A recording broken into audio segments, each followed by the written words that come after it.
हमारी शादी को बरसों बीत गए। लोग बाग तो शराब पीना सीख गए, मगर हमारी पत्नी ने चाय तक नहीं छुई। हमने जिद की तो वो बोली, चाय भी कोई चीज है मुई, जहर है जहर, वो भी गिलास भर। पीने बैठते हो तो घंटों में खत्म करते हो, भगवान जाने कैसे हजम करते हो। 50 बार कहा, चाय हाजमा बिगाड़ती है, भूख को मारती है। 40 के हो गए, 2 रोटी खाते हो। मैं ठीक खाती हूँ तो मुझे चिढ़ाते हो। क्या इसलिए पंचों के सामने प्रतिज्ञा की थी? हमारे बाप ने गाय समझ कर दी थी। हम बैलों की तरह चुपचाप खड़े थे। दुम हिलाकर बोले, चाय नहीं तो दूध ही पिया करो, सवेरे सवेरे कुछ तो लिया करो।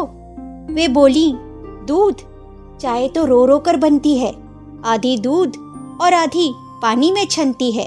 फिल हैं, तुम्हारे दूध की भूखी नहीं हूँ, गांव की हूँ, गाय और भैंसों के बीच में रही हूँ। फिर कभी चाय की मत कहना, हरगिज नहीं पीऊंगी। अगर अपनी पर आ गई तो सबकी बंद कर दूंगी। पिछले साल गर्मियों में 2 माह की छुट्टियों में हम जा रहे थे उनके साथ बस में।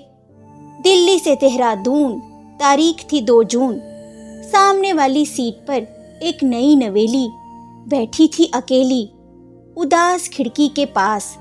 सब आंखें सेक रहे थे, हम तो बस सहानुभूतिवश देख रहे थे। तभी पत्नी ने हमें कुहनी मारी। हमने सोचा धोखे से लगी है, मगर थोड़ी देर बाद उसने हमें नोचा। हमने कटकर पीछे पलटकर कहा पत्नी से, बेचारी दुखी है। पत्नी बोली, यहाँ कौन सुखी है? खबरदार, जो उधर देखो, देखना है तो इधर देखो। हम चुप हो गए और आंखें मूंदकर सामने वाली के दुख में खो गए। किसी बस स्टॉप पर आंख खुली, इधर उठी उधर गिरी। पत्नी सो रही थी और सामने वाली आंसुओं से अपना मुख धो रही थी। हम बस से उतरे, चाय लेकर वापस लौटे। सामने वाली से बोले, लीजिए, रोइए मत, चाय पीजिए। हमारी पत्नी बोली, मैं इधर हूँ, मुझे दीजिए। हमने पूछा, चाय और तुम? वो बोली, जरा सी आंख लग गई तो बात चाय तक पहुंच गई।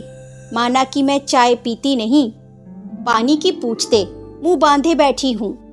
कुछ तो सोचते, खाने को नहीं मरती, मगर जिद करते तो ना भी नहीं करती। घुमाने लाए हो तो एहसान नहीं किया, सभी घुमाते हैं। औरतें मुंह से नहीं कहती, जबरदस्ती खिलाते हैं।